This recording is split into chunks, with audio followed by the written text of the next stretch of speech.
panelists, good morning to all of you.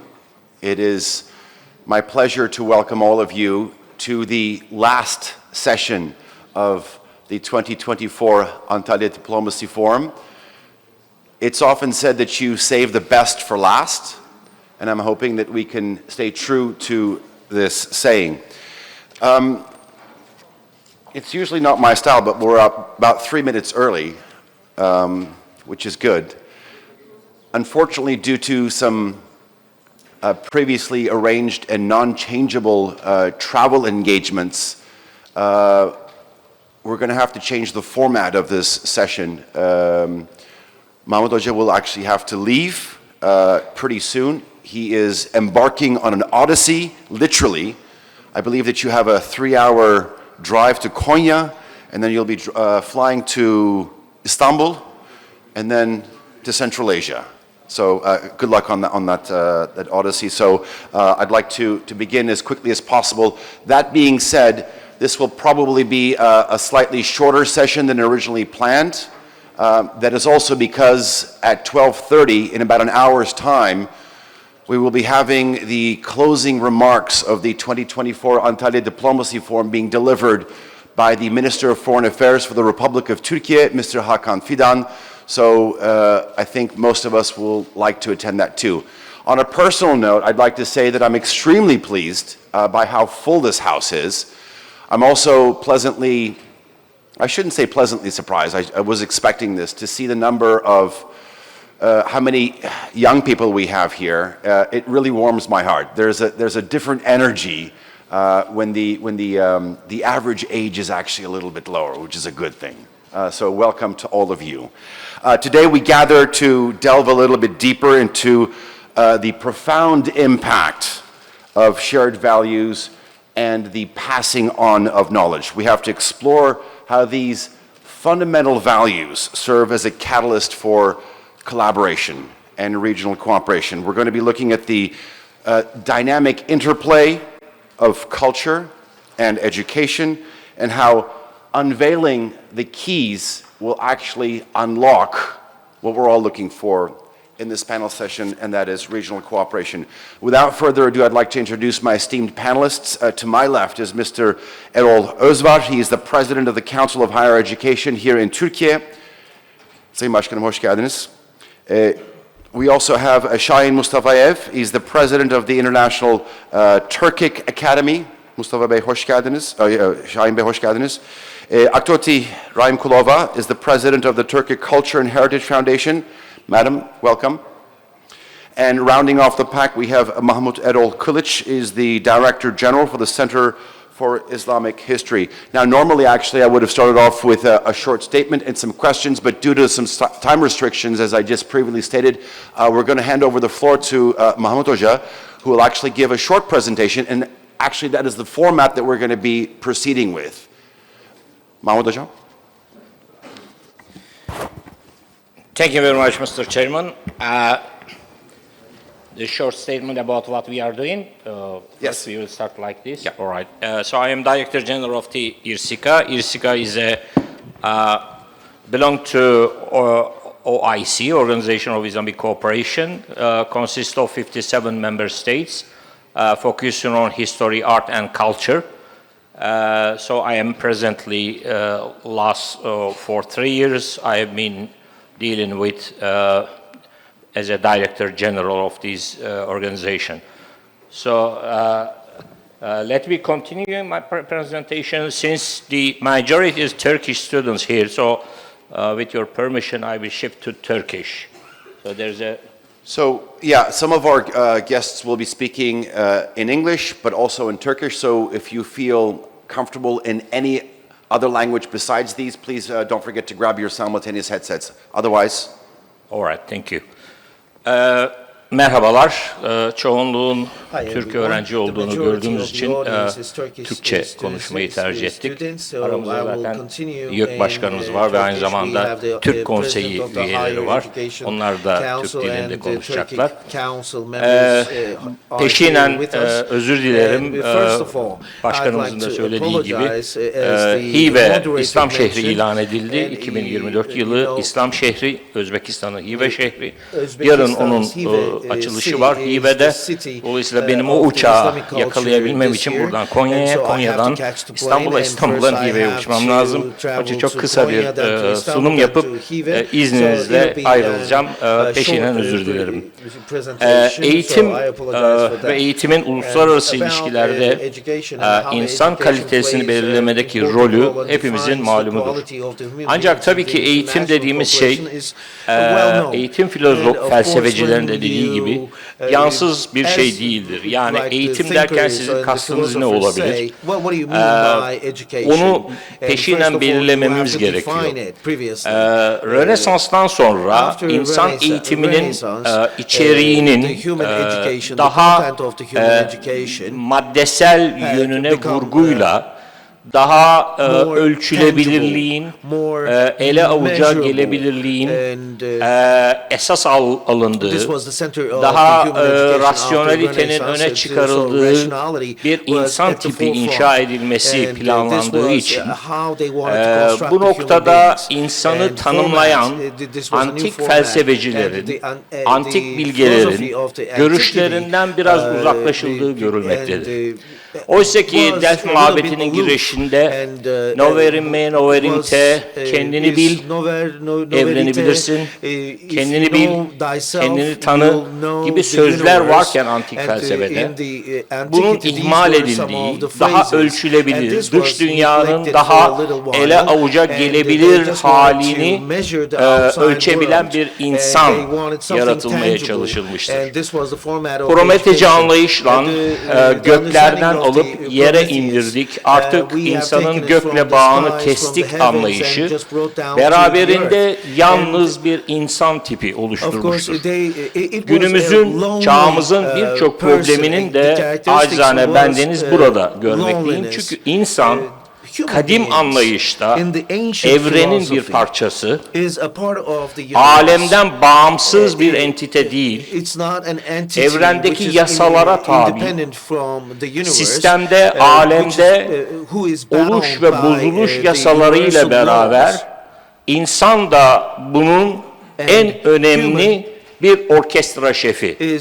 Dolayısıyla insanın kendi yapıp ettikleriyle beraber doğayla armoni içerisinde olması, beraberinde insanın etrafına, doğaya, çevresine bir düşmanca yaklaşım, adeta onu sömüren, oradan ne kadar profit, ne kadar kar elde ederim gözüyle değil, onunla uyum içerisinde nasıl olurum yaklaşımıyla hareket etmesini beraberinde getirmiştir. Bu antik ve geleneksel anlayışa baktığımız zaman ister Taoculuğa bakalım, ister İslam'a bakalım, bu geleneksel İslam bilgeliğinde, geleneksel felsefelerde, hikmet esaslı felsefelerde insanın bu makrokozmos, yani büyük evren, büyük alem oluşuna vurgu yapıldığını görmekteyiz ki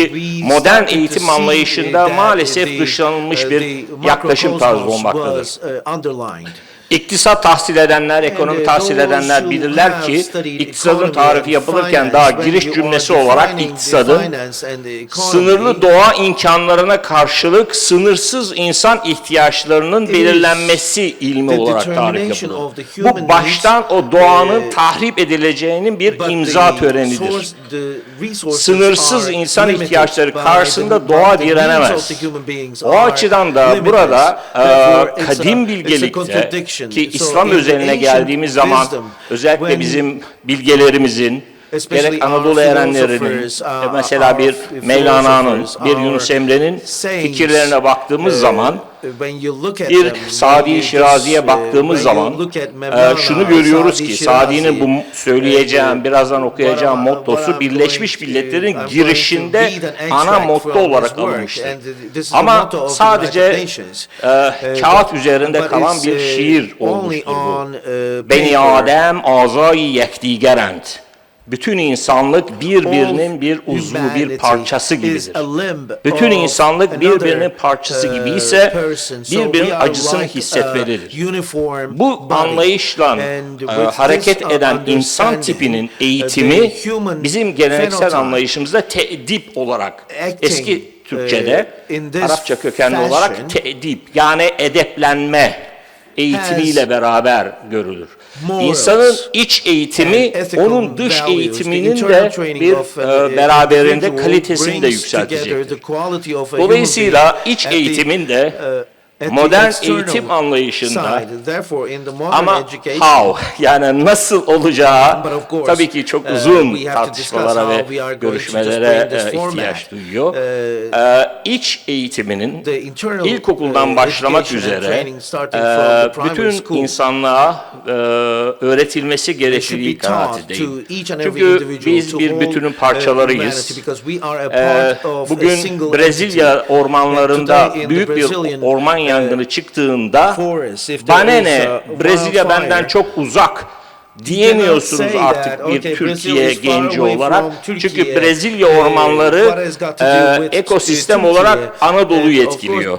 Anadolu ormanlarındaki bir katliam yanılmıyorsam Endonezya Malezya'yı etkiliyor. Artık globe yani yeryüzü bir bütündür. Biz de o bütünün bir parçasıyız. Bu şekilde bakmadığımız zaman mutlak düşman yani yok edilmesi gerekli olan bir varlık, hatta insan bile denemez. Varlık olarak bakıldığında Gazze trajedisi ve insanlık tarihinde geçen karşı tarafı, Orta Çağ'da da savaşlar vardı ama düşman ve düşmana karşı tavırlar daha asildi. Mesela Şövalyelik Kanunu'nda arkadan bir düşman vurulmazdı. Yüzünü dönmesi istenirdi. Yani Orta Çağ'ın bile, savaşın bile bir hukuku, bir etiği, bir ahlakı vardı. Ama moderniteyle beraber hiçbir geleneksel değer, values esas alınmadığı için düşman adeta yok edilmesi gerekli olan bir şey olarak görülüyor. Vaktinizi almayayım ama konu çok uzun. Ben de yolculuğa çıkacağım. Şöylece tamamlamak istiyorum. Hoşça bak, zatına kim? Zübde-i alemsin sen. Şeyh Galip'in bu sözü, sen evrenin özüsün. Sen bozulursan bütün evren bozulur. O açıdan insan eğitimini sadece öğrencilerimizi bir takım fiziksel ve de IQ'su yüksek ilim dallarında yüksek başarılı olmak üzere endekslemeyelim. IQ ve bunun yanında emotional intelligence. Yani duygusal zekayı da ihmal etmeyelim. Bir bütün olarak ele alalım. Çok teşekkür ediyorum. Wholesome concept. Thank you very much. Ve eğer izin verirseniz Lütfen, de ben lütfen. hemen buradan şuradan kaçıvereyim. Çok teşekkür Çok ederim. teşekkür Soldan ediyorum. ayrılabilirsiniz Çok hocam. sağ Çok olun. teşekkür ederim. Size iyi yolculuklar. Çok teşekkür ederim. Sözümüz olsun ama gelecek sene daha uzun kal. And next year Teşekkürler, sağ olun. hopefully you will stay longer. Thank you. I'd now like to turn over the floor to Mr. Erol Özvar. Sayın Başkanım, when we were listening to Mahmut Bey, he talked about the educational system during the Renaissance and some of the values. If you could maybe talk to us about the modern educational system that Turkey is trying to pursue and the ecosystem and the values that are sort of rising up with it as well, from the perspective of the Higher Education Council, how would you put that into perspective, sir? Thank you. Thank you so much. I think it will be so tough for me to make a presentation after Mahmut Erol Kılıç's philosophical investigations regarding education, but I will try to do my best. Hello, everyone. Let me first express my pleasure to be here at the Antalya Diplomacy Forum, and I want to start by thanking the Ministry of Foreign Affairs of Turkey and the stakeholders who organized this wonderful event. I am here as the head of Council of Higher Education of Turkey, and I would like to address how working together in education and culture can improve strong solidarity between countries. Let me start from here. Cooperation based on education and culture is one of the most promising areas for establishing friendly relations between societies. Such collaborations can play important roles in promoting dialogue rather than conflict between the parties. Moreover, through cultural and educational exchange, people from various backgrounds can find common ground, learning to appreciate their differences and build on their shared human experiences. The parties to cooperation, thanks to cultural and educational interactions, not only provide moral gains, but also create mutual economic benefits together in the long run. In this regard, I would like to exchange our experience in the Council of Higher Education. I have some examples. The first one is relevant to internationalization. We, as the Council of Higher Education, attach great importance to this target. The first one is now we have hosting thousands of international students coming from many different countries. They are studying at Turkish universities without any interference with their moral values, languages, and identities. We consider the diversity of international students as a richness of our country. We learn from them as well. I would like to recall that our history is rich with examples of different cultures coexisting peacefully, particularly in Anatolia. This legacy informs our commitments to nurturing inclusive learning environments within our universities. It's always great to meet graduates from Turkish universities in other countries. Often they are working and taking on important roles back home. Sometimes they even help improve relations between our countries using the languages and cultural knowledge they gained while studying in Turkey. The second example that I would like to share with you is an institutional one. That is the Organization of Turkic States. We have distinguished, I know, panelists here who have been working with Organization of Turkic States. I argue that it's much easier to establish cooperation and close ties with countries that have a cultural affinity. I shall mention the bilateral initiatives among the Turkic states to establish joint universities such as Turkey-Azerbaijan University and Özbek-Türk University. The collaborations previously initiated with Kazakhstan and Kyrgyzstan in the field of higher education are well established. These relations have contributed to cultural, scientific, and technological interactions between these countries. In the context of Organization of Turkic States, I should mention the potential of the Turkic Universities Union for regional cooperation. This union is working on greater cooperation. Thanks to close cultural ties among the organization of Turkic states members, growing academic cooperation has been a swift process. Within Turkinip, we are at the stage of further institutionalizing our cooperation soon. Turkinip experience shows that the culture shared by members cements common understanding and the sustainability of regional cooperation. Within the organization, member states decided to introduce a Turkic university area where all universities may easily work with each other, create joint programs, run academic and student mobility, and conduct bilateral projects regarding science and culture. The third example that I would like to mention is our cooperation with Arab world. Recently, I visited some brotherly countries in the Middle East. There are historical, societal, and religious bonds between Turkey and the Arab world. These common values facilitate our cooperation. Last week, I attended the meeting of Arab Universities Union in Turkey.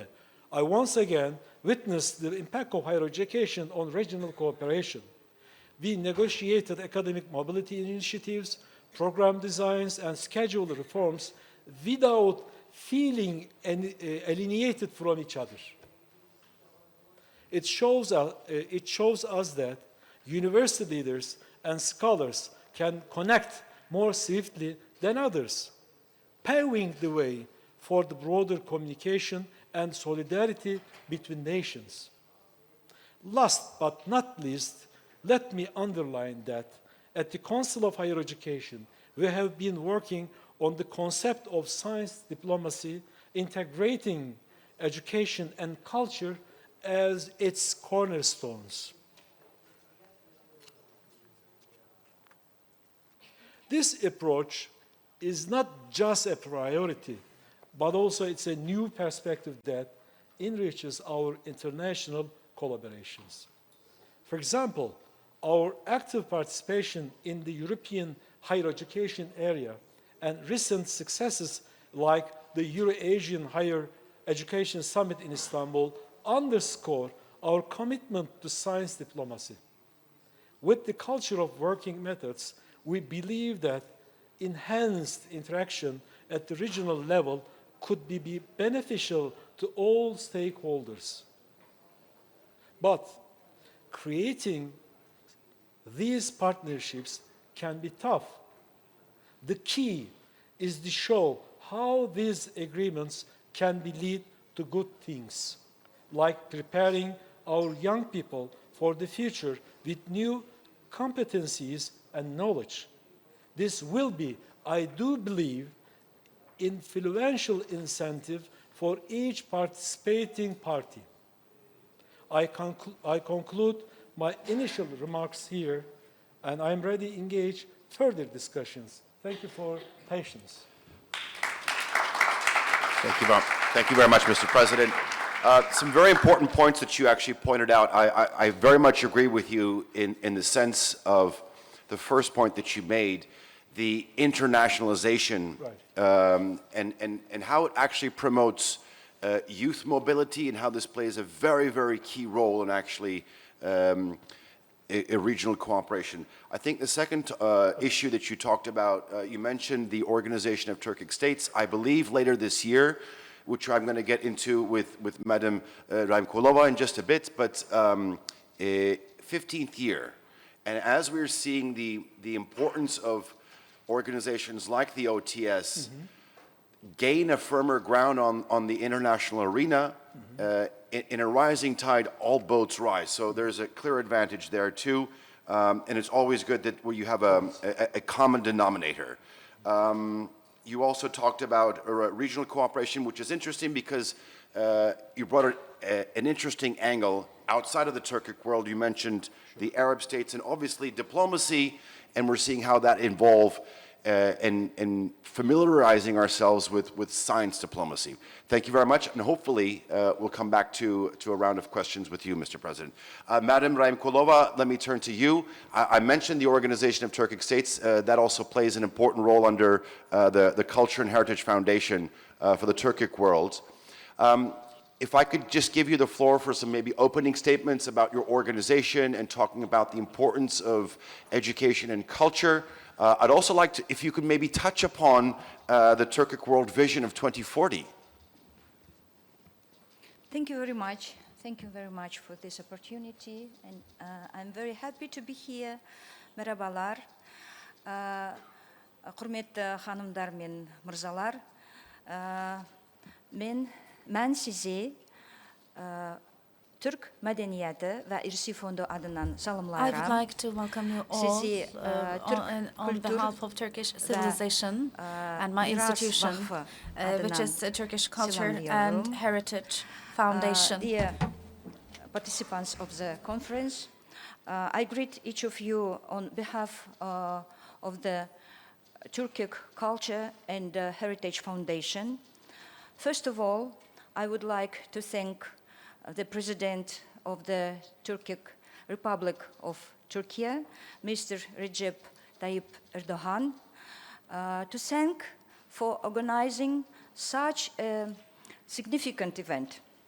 And taking this opportunity, I would like to once again congratulate Mr. President on his 70th birthday, wish him good health and success in his activities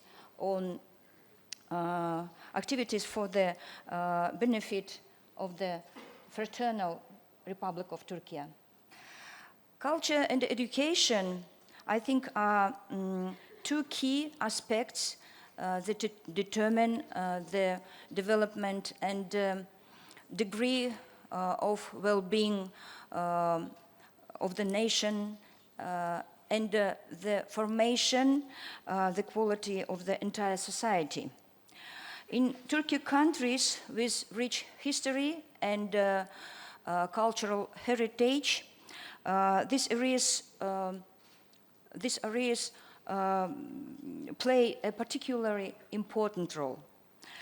Culture unites people, integrates them, plays an unconditional role in the harmonization of society, in the spiritual connected between generations.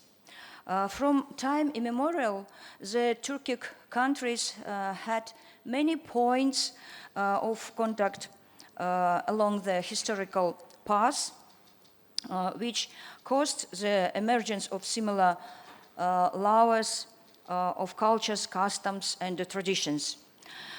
We have common roots, language, a rich cultural heritage, epics, the greatest personalities, literature, music, customs, and most importantly, all this has found a place in the treasury of world culture. This is precisely the mission of the Turkic Culture and Heritage Foundation, to research, study, protect, and promote in the international arena this rich Turkic cultural heritage. The foundation was established on the initiative of the President of Azerbaijan with the support of the presidents of Kazakhstan, Kyrgyzstan, and Turkey. Uzbekistan joined the ranks of the organization, and Hungary joined us as an observer country.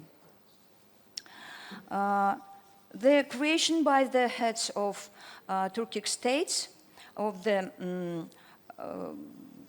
Turk Culture and Heritage Foundation and other fraternal Turkic organization presupposes regional cooperation. Through cultural events, festivals, exhibitions, and conference, we strive to successfully develop stability, peace, and cooperation with both the countries of the Turkic world and Europe. I would like to note that Foundation is currently working on the creation of a Turkic cultural heritage convention, and another initiative of our foundation is the creation of the improvement program. This program includes a number of priorities. For example, improving this skill level of restorers in the international field, and the creation of digital databases on the Turkic cultural heritage, strengthening international law in the field of cultural heritage. I would also like to emphasize that during the 10th anniversary summit of Organization of Turkic States held in Astana in November 2023, the heads of the Turkic states confirmed their commitment to deepening cooperation and strengthening solidarity between the Turkic countries. In this regard, the motto Turk Time was adopted.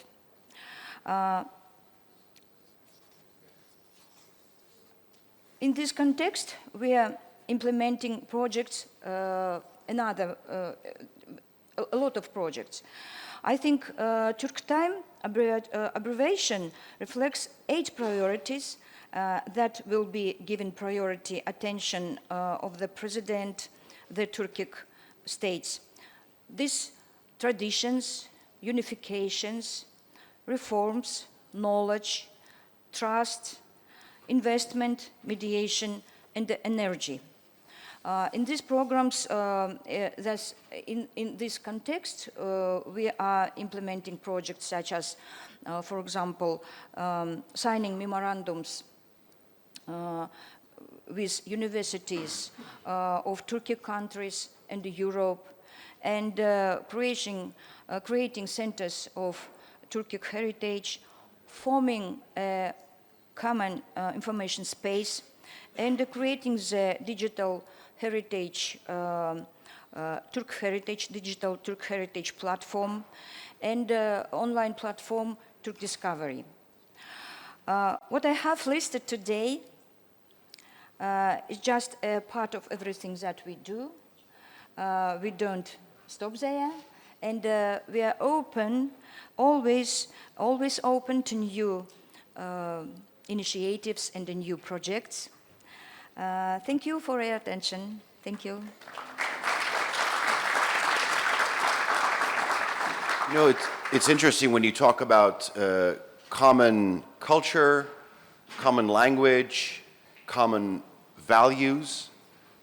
These are undoubtedly very key determinants of how successful your education and your culture can be. Thank you very much for that. And I think that, that Turk Time is an initiative that actually has huge potential. And I'm sure that maybe some of our guests would like to find out a little bit more about that. Thank you very much. I'd now like to turn the floor over to Shahin Mustavayev from the International Turkic Academy. Maybe a brief introduction, sir? Thank you, Mr. Chairman. I'm really delighted to be here at the Antalya Diplomacy Forum, and of course I would like to extend my gratitude on behalf of myself and the International Turkic Academy to our hosts for their dedicated efforts in bringing us together.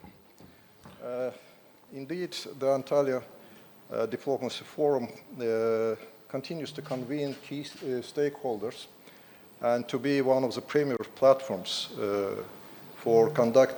for engaging in dialogues on the current regional and international global issues. And at the outset, I would like to say that the growing body of literature is centered on the belief that regional organizations are becoming important actors in the world politics. And even more, I would assume that our period, current period, could be described as a period of a time of regionalism.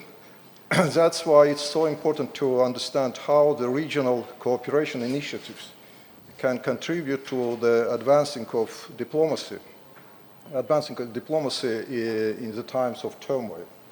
So, in my view, the regional cooperation through culture, education, and I would add here also science, actually the Honorable President mentions that, is very crucial in fostering peaceful relations between states.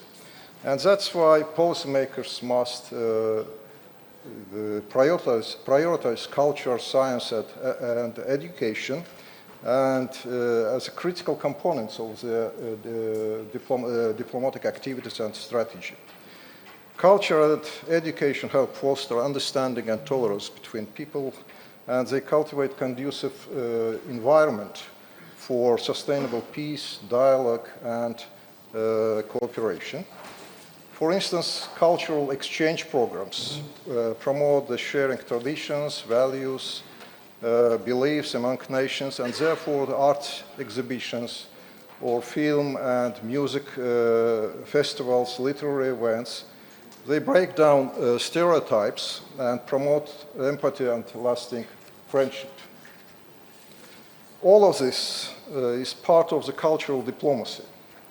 And I would like to look at this phenomena through the perspective of the Turkic world.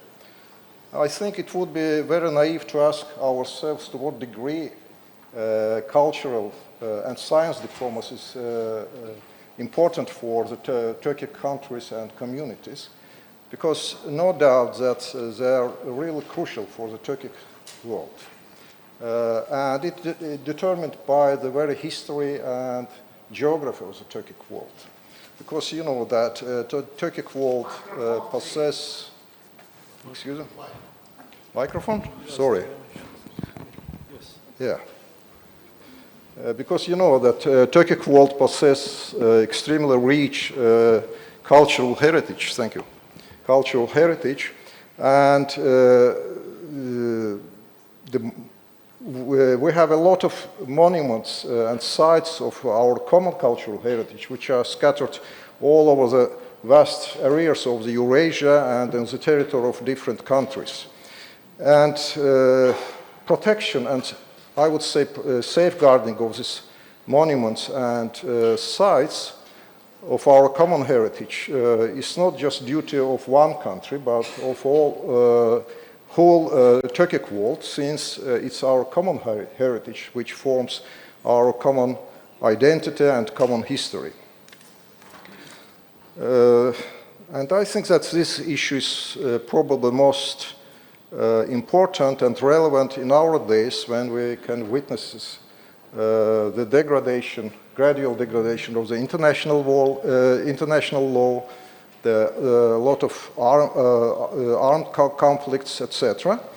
And I can share, in this regard, I can share with you just one example. Last year, I visited several times the liberated territories of Karabakh region of Azerbaijan, and actually, really, I was shocked because, you know, it's quite hard, quite difficult to describe this degree of complete devastation and destruction of the Azerbaijani cities and villages in this region, but not just cities and villages, but also the cultural sites, religious monuments, and you can't see anything here, just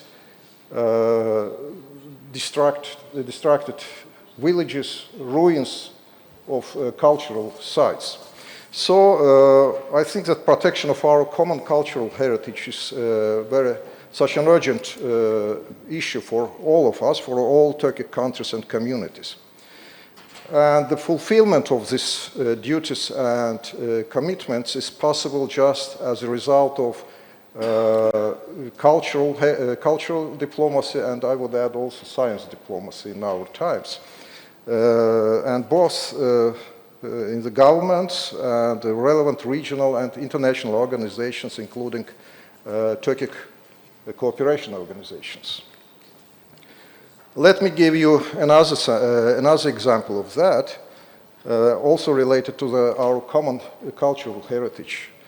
I think we can affirm today that the Turkic, we have our historical Turkic civilizations, because ancient Turks were among those historical nations who have created their own original writing system in the history. And you know that the writing system, or the writing, was considered one of the main signs and indicators of the civilization in ancient times. And so the most valuable monuments and sites, written sites, of written monuments of Turkic world, they are located today at the territory of Mongolia. And of course, I mean, first of all, Bilge Kağan, Kültegin, Tonykup monuments in Mongolia. I visited last year 3 times these monuments. And at the same time, I would say that there is, we can face very interesting and quite contradictory picture, because so far none of these monuments is inscribed in the UNESCO World Heritage List. And what is the reason of this situation? What's the reason of that? In my view, first of all, of course, it's because the inclusion of these monuments in the World Heritage List of UNESCO requires active cultural policy and diplomacy and close cooperation between Mongolia and relevant Turkic states. And of course, also preparation and submission joint nominations to UNESCO World Heritage Committee. And this is quite a long process which requires very strong, effective regional cooperation between different states, Turkic states and Mongolia. And firstly, the joint nomination of this monument depends on the signing of the agreement, intergovernmental agreement between Turkic states and Mongolia. Secondly, it requires active cooperation between ministers of cultures and also the national commissions of UNESCO of Turkic states and Mongolia. And thirdly, this process includes also a huge scientific process, scientific collaboration, because, you know, it requires academic research, first of all, the preparation of this nomination documents and files, and of course the collaboration between academic circles of Turkic states and Mongolia, and between experts of our countries.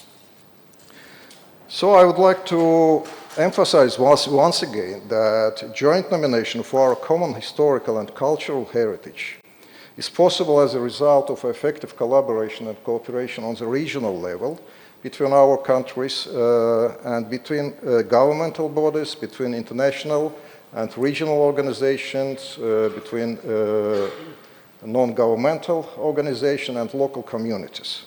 So thus, regional cooperation is crucial in culture and science, not only contributes to the preservation of our common heritage, but also brings together different diverse individuals and nations, promotes mutual understanding between people, and foster the tolerance and mutual respect.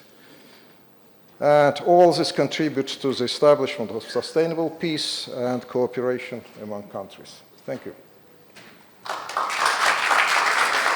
Şahin Bey, thank you very much. Just on a personal note, I also had the opportunity to travel from Ulaanbaatar westward on probably one of the most interesting road trips that I've taken in my life.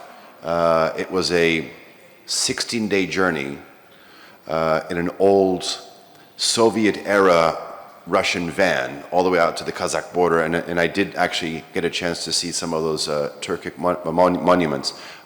Truly very fascinating. I think a very interesting point that you made too is while our panelists were talking about how we need to take care of education and culture and fostering regional cooperation, yes, but also the flip side to that coin is what happens if there's a conflict. The direct effect is that we actually are faced with a grave risk of actually losing our cultural heritage. So that's an important point that you made too. We're slowly coming to the end of our session. Unfortunately, I don't have time, equal time, for each of our esteemed panelists to actually do another round of questioning. We know there's a large number of students out in the audience.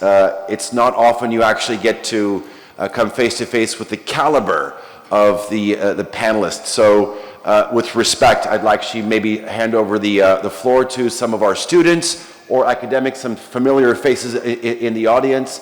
If you have any questions to Mr. Özvar or to Mr. Mustafayev, please feel free to stand up, introduce yourself, and ask your question. If you could raise your hand. Come on, students. Otherwise, we will ask a question too. Okay, yes. Okay. Yes, the front row, if we can get a microphone to the front row. Please introduce yourself, and if you have a general question or who you're addressing your question to. Thank you. I am Mehmet Kara. I am from Ibn Haldun University and studying political science and international relations. I would like to ask a question, I think, to all of you. Just, I think Mr. Mustafayev just talked about actually cultural heritage in Mongolia. Do you think is there any, just underlying reason, ideological reason for, UNESCO to not subscribe this cultural heritage to just, their system?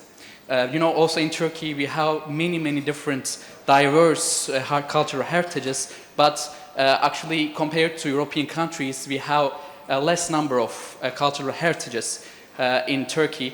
Do you think it's ideological?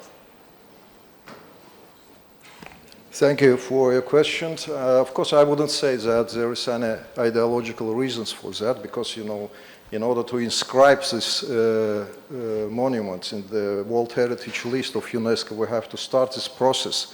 And this process requires our joint efforts between our countries, Turkic countries, and Mongolia.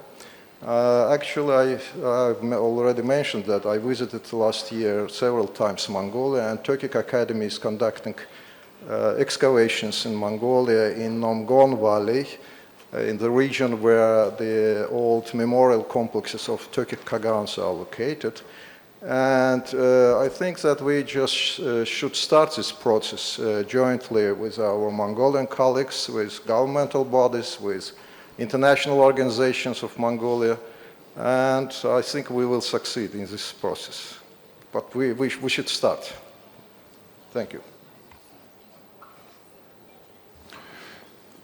Madam Raimkulova, if I could ask you, no? Okay. All right. Do we have any other questions for our esteemed panelists? Yes, sir. If you could please stand up and introduce yourself and actually get a microphone. It seems all the questions are coming from the front row. Thank you. Faruk Yaslıçmen is my name, from Ibn Khaldun University. My question is to all panelists. It's going to be very brief.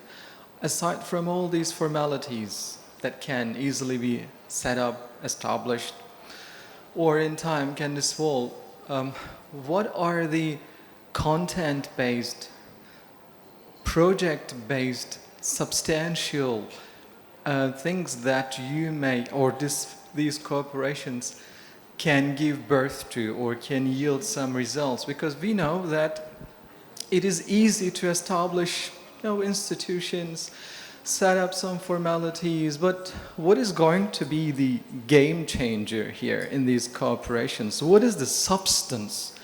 What is the main asset of these corporations that will be? So I really wonder what kind of things. For example, do you think of developing joint curriculums or some joint other projects, but related to the essence of things, related to the knowledge production, related to novel methodology developments, etc.? These are the things that change the game in the academia, right? We all know this. So what are your thoughts on this? Thank you.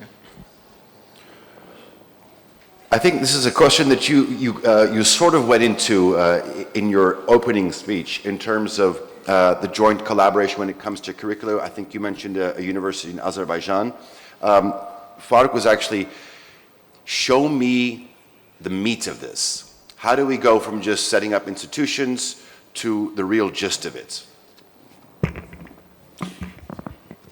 I think I would say that first of all, we should, as a parties to, let's say, agreements regarding cooperation, should create some incentives, first of all, for all academicians and students. I think that the key is the creation of incentives. If the universities or if the rectors do not incentives to go further or proceed, it is so difficult for the administrators to establish any agreement between countries. So first of all, agreements should be should include incentives. So we have to work together to create some suitable environments which will encourage all parties to come together to work together. So I think the lack of incentives is the main reason that we fail to come together or create regional cooperations. So, as the Council of Higher Education, for example, we are trying to especially set up some agreements and offers that will attract our counterparts to work together. So I think the incentives are so crucial for us. In this regard, for example, academic mobility, academic and student mobility program might be a good initiative, for example, for our partners or stakeholders to create a suitable environment within which we work. Besides academic and student mobility program,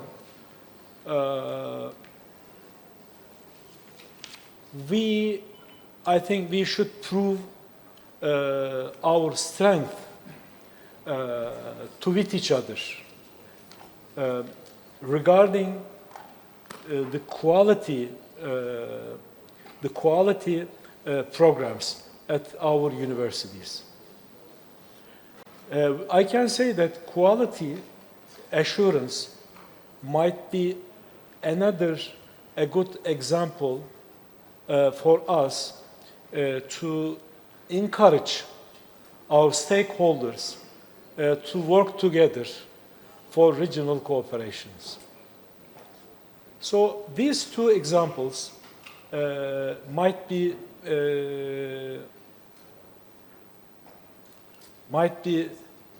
a good destination points for us. So what I would like to say is that for suitable regional cooperation, first of all, we have to work together on creating incentives. Without incentives, nobody can move and come to agreements on any subjects regarding higher education, I think. I would say that. Can I plus? I think the creation by the heads of the Turkic states, of the not only our foundation and other fraternal Turkic organizations, already presupposes regional cooperation.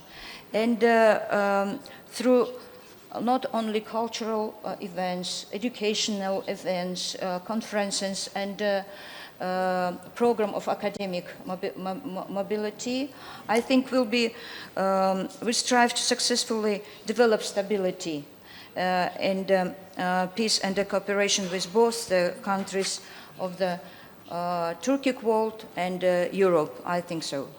Thank you. Do you have any comments on that, sir? In terms of what Faruk actually made an interesting point, and Mr. President actually said, you have to have incentives. I think once you have that, it clears the hurdles. From the International Turkic Academy's perspective, how do you create these common projects that Faruk was asking about? Thank you. I can give you just one example from the experience of the International Turkic Academy. We have coordinated projects on the establishment of the writing of textbooks on common Turkic history, common Turkic literature, and the geography of Turkic world. And I think that these textbooks, today they are included in some curricula in different Turkic countries. I think that this kind of joint textbooks, they contributed to the establishment, to the formation of our common identity among our children, among our young generation. So we have to just increase this kind of quantity and quality of this kind of projects, joint projects. Thank you. Okay. I think we can slowly come to the end of our session. We have the closing remarks by the Minister of Foreign Affairs for the Republic of Turkey. That's going to start soon, very much soon. I'd like to thank all of you so very much, Ms. Akdoti Raimkulova, Mr. Şahin Mustafayev, and Mr. Erol Özvar for your participation.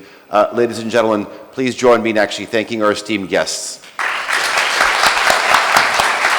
That being said, a great thank you to all of you. Without your participation, the ADF wouldn't be what it is. Thank you very much for this last session. We hope to see you next year.